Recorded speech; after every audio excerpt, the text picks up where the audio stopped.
A partir deste momento, a Rádio da Universidade passa a transmitir diretamente da Praça da Alfândega. Programa Estação dos Livros. Produção, Silvia Secriero. Apresentação, Cláudia Heinzelmann. Programa Estação dos Livros segue agora com o repórter Vicente Carvalho, que conversou hoje à tarde com a autora do livro Veja, o indispensável Partido Neoliberal, Carla Luciana Silva, e com o engenheiro Luiz Antônio Grassi. Logo mais às 18h, a professora do curso de História da Universidade Estadual do Oeste do Paraná, Carla Luciana Silva, autografa o livro Veja, o indispensável Partido Neoliberal. Ela conversa agora conosco sobre a obra. Boa tarde, seja bem-vinda ao estúdio. Boa tarde. Esse livro é uma tese de doutorado elaborada por você através da análise de uma série de publicações da revista Veja, para comprovar que a publicação age como um partido político efetivamente. Como surge a ideia dessa pesquisa e que resultados ela trouxe? Bom, quando eu estava realizando a minha tese de doutorado, quando eu fui fazer o projeto para a minha tese de doutorado, eu comecei a me indagar sobre a importância política, a importância social da revista Veja, que está presente em todos os lugares por onde andamos, né? Seja no consultório médico, no consultório do dentista, ela nas bibliotecas, né? As escolas recebem esse material. E eu comecei a me indagar sobre a qualidade desse material. Então,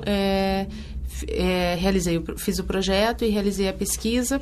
Eu trabalhei com 715 exemplares da revista, né, de 89 até 2002, sistematicamente para fazer uma análise que fosse realmente aprofundada sobre qual foi o papel que essa revista teve na nossa história recente.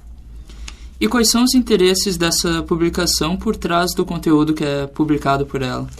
Olha, basicamente o grande interesse da Veja é estabelecer padrões de consenso na sociedade brasileira, não é?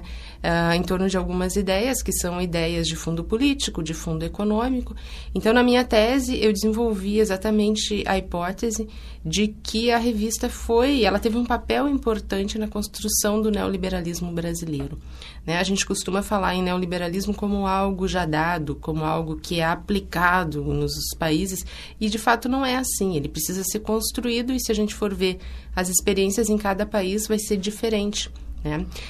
Vai depender muito dos instrumentos de produção de consenso disponíveis para esse projeto.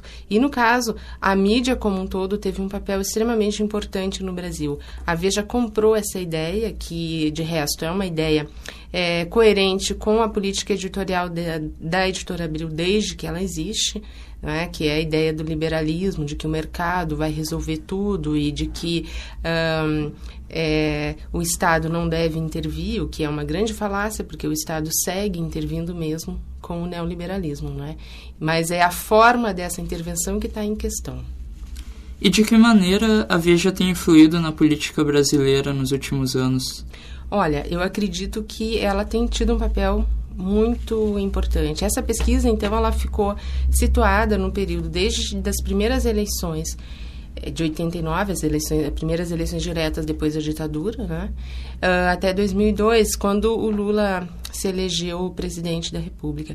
Então, o que a gente percebe é que, em torno desse projeto no qual a revista acredita, ela conseguiu pautar o debate político de forma muito, muito contundente, né? Seja produzindo materiais alinhados com um grupo externo à própria revista, que produz intelectualmente, produz qual é o caminho, né? O que o Brasil deve fazer, quais são as reformas a serem modificadas, né? Então, a revista foi atuando. Eu acho que um grande marco nesse sentido foi o papel da revista relacionada ao impeachment do presidente Collor, né? Por quê? Porque a revista, ela construiu a partir daí uma ideia de que ela teria derrubado o Collor. Quando que, na verdade, eu parti para a pesquisa com essa informação, digamos assim. E quando eu fui fazer a pesquisa, eu percebi que o papel dela foi de contenção da crise política em torno do Collor o tempo inteiro, né? Por mais que a gente tenha tido lá a entrevista do irmão do Collor, que a gente tenha tido isso na capa da revista, mas lendo o editorial, lendo as entrevistas e lendo as matérias, a gente via que o mais importante para ela o tempo inteiro era a sustentabilidade, a governabilidade, mesmo que fosse com um PFL no governo, né? Ou seja, conseguir manter a ordem tal qual ela estava. E depois isso com os demais governos, também com o governo Itamar Franco, quando ela tem um acompanhamento sistemático cobrando, né? Tanto que a primeira capa da Veja, depois que o Itamar Franco assumiu o governo, foi já na primeira semana, a manchete era início pífio, né? Ou seja, ela já se coloca no sentido, deixando muito claro a postura dela de cobrança. A imprensa costuma dizer que fala sobre si mesmo como sendo o quarto poder, não é? Para mim, a tese me mostra isso, que se ela vigia o poder estritamente relacionado aos seus interesses específicos. Ela não é efetivamente esse poder que paira em cima da sociedade, de forma alguma, mas ela ela age, né, a gente diz, ela atua como um partido político, organizador, social, e então cobra de acordo com seus interesses específicos. Nesse sentido do mito da mídia como quarto poder, e até esse papel que ela se autoconfere de fiscalização da sociedade e dos atores que atuam nela, como é que você vê a falta de fiscalização que existe em relação ao papel dos veículos de comunicação e da Veja? Porque é contraditório que um veículo de comunicação possa agir como um partido político, no caso da Veja até através da difamação, né, sem prestar conta sobre sua conduta. Eu acho que joga muito com uma certa passividade que a gente percebe na própria sociedade, né? O que é um jornal, o que é uma revista, qual é o papel que ele tem. Eu acho que nos falta muito mecanismos de observação da mídia que sejam realmente eficientes, não é? Porque, de fato, o que a gente percebe é que os jornais falam, os jornais distorcem, manipulam, jornais que eu digo, jornal, revista, né, a mídia que produz jornalismo como um todo, sem qualquer consequência. E isso é gravíssimo, né? Isso eu acho que é necessário agregar isso sempre a tentar pensar a partir de onde que esse veículo está falando e com que sentido que ele está falando. Então, eu acho que é um trabalho a ser feito, pesquisar, incentivar a pesquisa. Eu falo como historiadora, não é? A importância de estarmos fazendo pesquisa e mostrando que a imprensa, ela não é apenas uma fonte de pesquisa para o historiador. Não, ela tem que ser um objeto também de investigação. Quando eu digo isso, eu quero dizer, eu preciso perceber o que fundamenta esse jornal, essa revista, por que ele existe, não é? O que dá sustentação para ele. Então, nesse sentido, eu saio da revista como um pedaço de papel e entro para as relações sociais que fundamentam essa revista. Então, essa é a proposta teórica do trabalho. E como você vê o envolvimento da Veja com o bicheiro Carlinhos Cachoeira, que é um escândalo de grandes proporções, já que ele pautou a revista em diversas oportunidades, mas ao mesmo tempo não tem repercussão na mídia como um todo, que protege a revista porque se alimenta muito dela para produzir conteúdo também. Sim, a questão do Cachoeira, a gente tem declaração de outros meios de comunicação dizendo que é um atentado à liberdade, né, o que está sendo feito contra a Veja por acusá-la disso, né. A impressão que nos dá é de que se trata de algo tão corriqueiro no mundo jornalístico que em algum momento isso acaba aparecendo, né? Nesse caso apareceu e, portanto, não se sabe muito bem o que fazer, né? A gente está esperando para ver como é que isso vai, de alguma forma, se acomodar.